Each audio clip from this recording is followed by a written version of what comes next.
Hyvät kuulijat. Nyt olemme huhtikuussa. Talvi on väistymässä. Jää murtuu. Vesi alkaa virrata. Ja juuri tässä hetkessä meitä puhuttelee Kalevalan yksi voimakkaimmista hahmoista. Lemminkäinen. Hän ei ole rauhallinen viisas kuten Väinämöinen. Hän ei ole taitava rakentaja kuten Ilmarinen.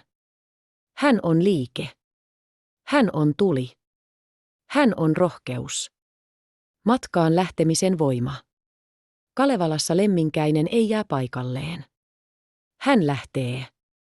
Hän lähtee Pohjolaan, vaikka tietää, että matka on vaarallinen. Runoissa kerrotaan, kuinka häntä varoitetaan. Ei ole Pohjola helppo paikka kulkea. Mutta hän lähtee silti. Tämä on ensimmäinen opetus. Elämä ei avaudu niille, jotka jäävät paikalleen. Se avautuu niille, jotka uskaltavat liikkua. Huhtikuu tekee saman luonnossa. Se ei kysy lupaa. Se murtaa jään. Rohkeus ei ole täydellisyyttä.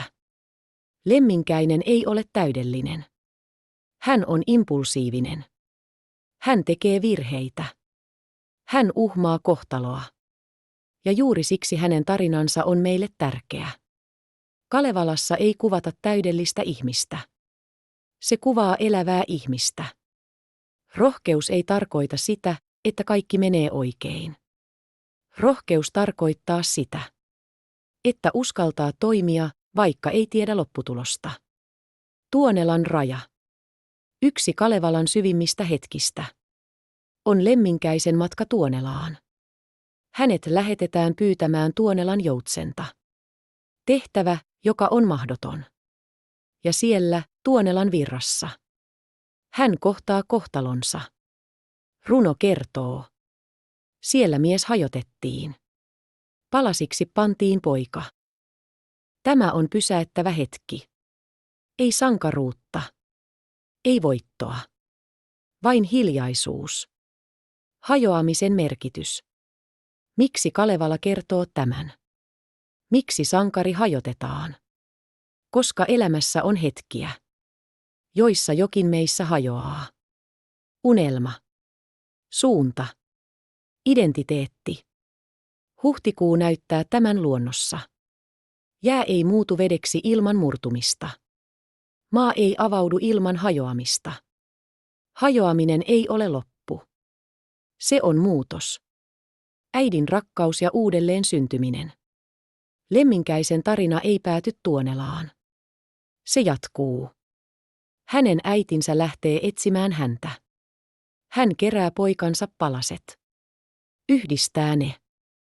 Herättää hänet henkiin. Runoissa kuvataan. Kokosi poikansa kappaleet. Liitti jäsenet yhteen jälleen. Tämä on yksi Kalevalan kauneimmista opetuksista. Mikään ei ole lopullisesti menetetty. Se, mikä hajoaa, voidaan koota uudelleen. Huhtikuun viesti meille. Mitä tämä tarkoittaa meille? Huhtikuu kysyy meiltä. Missä kohtaa sinä olet matkalla? Missä kohtaa olet pysähtynyt? Missä kohtaa jokin on hajonnut? Ja vielä tärkeämpi kysymys. Uskallatko jatkaa? Luonnon rytmi on meidän rytmimme. Kalevalassa ihminen ei ole erillinen luonnosta. Väinämöinen puhuu vedelle. Ilmarinen takoo taivaan. Lemminkäinen kulkee metsien ja virtojen halki. Luonto ei ole tausta. Se on osa tarinaa. Ja niin olemme mekin. Kun huhtikuussa vesi alkaa virrata. Se ei virtaa vain maassa. Se virtaa myös meissä. Sanojen ja tekojen rohkeus. Lemminkäinen ei vain ajattele. Hän toimii. Nykymaailmassa me usein jäämme ajattelemaan. Analysoimme. Suunnittelemme.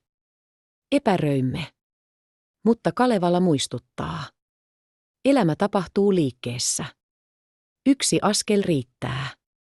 Ei täydellinen suunnitelma. Ei täydellinen varmuus. Vain askel. Yhteisön merkitys. Lemminkäinen ei palaa yksin.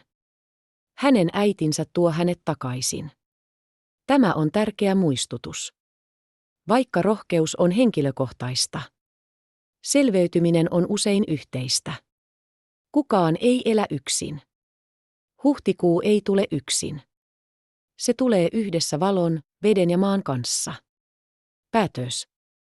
Hyvät kuulijat. Huhtikuu ei ole vain vuoden aika. Se on kutsu. Kutsu liikkeeseen. Kutsu rohkeuteen. Kutsu uudistumiseen. Lemminkäisen tarina opettaa meille. Uskalla lähteä. Uskalla epäonnistua. Uskalla hajota. Uskalla rakentua uudelleen. Ja ennen kaikkea. Uskalla elää. Ehkä tämän kuun aikana. Voimme pysähtyä hetkeksi luonnon äärelle. Kuunnella sulavaa vettä. Tuntea maan heräämisen. Ja kohottaa maljan elämälle. Luonnolle. Muutokselle. Uudelle alulle. Kiitos.